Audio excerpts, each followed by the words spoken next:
Hey man, how you doing, Palmer? I'm fine, thanks. So, Real honor to be here.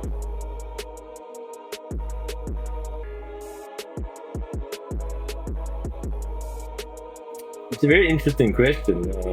I've been in corporate for about 25 years. I was very disillusioned by my future in corporate, and I left corporate.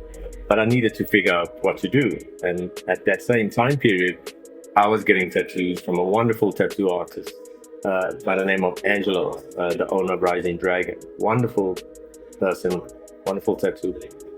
But I soon realized that it was very lucrative, because I was paying the guy. So that was the beginning of rusting tattoos. I went out, learned how to tattoo. I started my own tattoo parlor, hired senior guys, and I kind of worked under them. Yes, I was the owner, but I kind of worked under them. And that's how I learned. Yeah, that's how rusting tattoos started.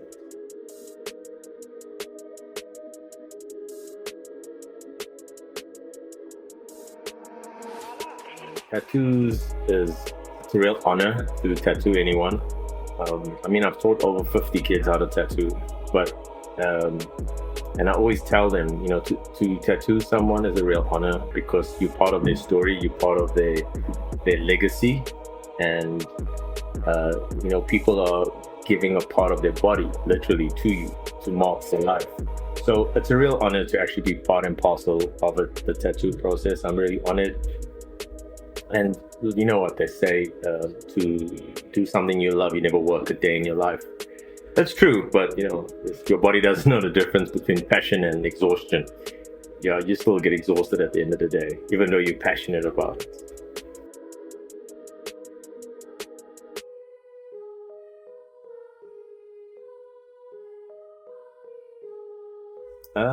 Look, I think we all pretty much the same. We all try to deliver the best quality we can. We try to be as good to our clients as possible. But there's those slight things. I think tattooing has moved on. It's not just the matter of doing good tattoos. It's also about the relationship you have now with your clients and your clientele and developing that legacy. I've tattooed, the mom, the dad, the grandkids now. Everyone knows me. I'm just part of the family. I'm the godfather of six kids. The hardest part is trying to remember their birthdays.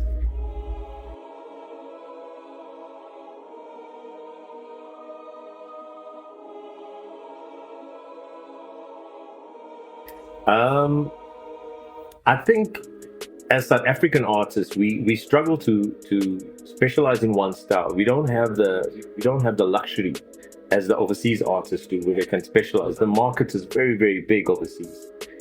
In South Africa, we tend to be master of everything, if I can say that, or very good at everything. But we do prefer certain styles. For myself, I love realism, so it's like your buttery grays, portraits, your animal portraits, people portraits, anything that looks realistic. That's where I gravitate to. But yeah, I think that sums it up. South Africa, we've got brilliant artists, and most of us are very good at a lot of things.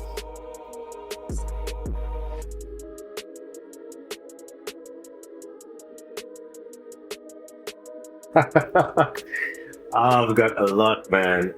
I'm trying to keep it clean.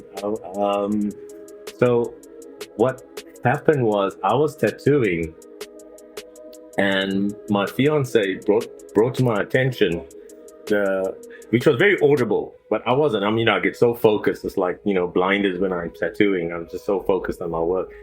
And my fiance brought it to my attention to the other tattoo table and the sounds this lady was making because she was obviously in discomfort. But the best way I could describe these sounds was of a orgasmic sexual nature.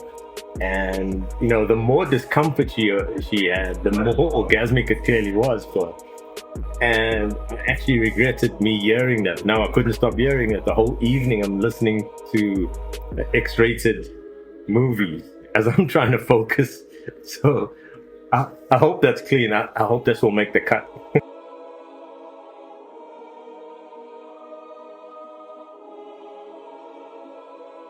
That's a good question. I think from the time they contact us, I make it quite clear to my team that they have to be very respectful when it comes to time, when it comes to being clear in their communication. Um, I think the worst thing people can do is miscommunicate something to someone. By the time they get here, they get told, no, the price is escalated, so there's always that impression when people come to a new environment, or the feeling of discomfort because they don't know anyone.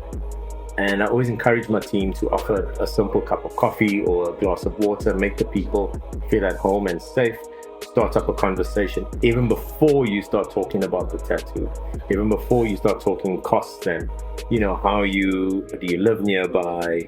I always say to them, the first handshake is not a handshake, it's actually a smile. So but before the person even gets to you, to your tattoo station, put a big smile on your face. Make them feel very comfortable and safe.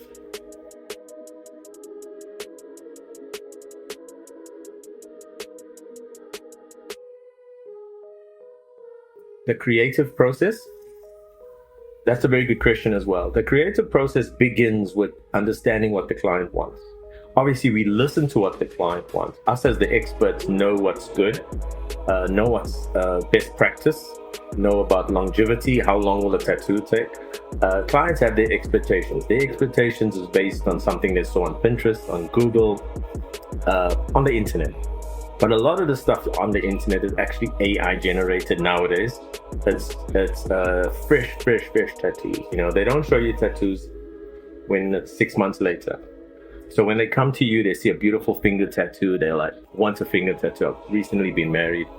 And we have to explain to them it's not the best decision to have a finger tattoo because it's high traffic.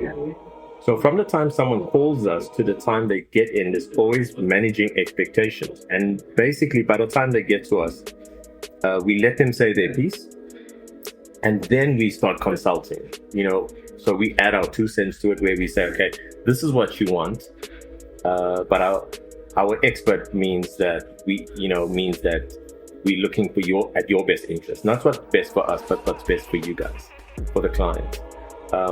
Right to the end, I encourage people not using a stencil printer to do manual stencils, and I encourage them to make changes so it's an original piece. So again, not to sound redundant, people get stuff off the internet, and there's many people getting stuff off the internet.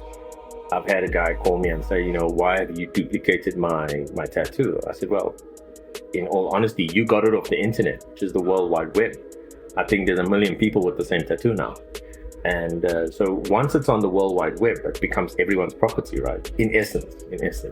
So hence we encourage them to change it up a little bit, make it unique to them, make it special to them, right until the end. And we're always keeping the client in a loop, as to the tattoo. Are you happy? Are there extra changes you want? We always try to give a little bit extra from a creative perspective.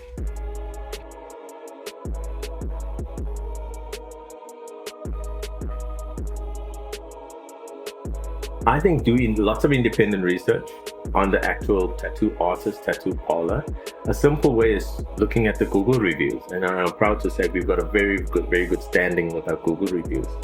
Hundreds of people have put positive reviews on Ross Inc. But again, it's not about just being affordable, it's about doing great work, making people feel comfortable.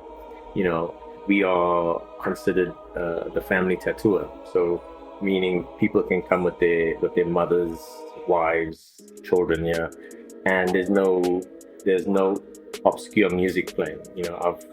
I've played cartoons if there's kids in. I try to keep it very respectful, but at the same time offering very hygienic services, very good tattoos at affordable rates.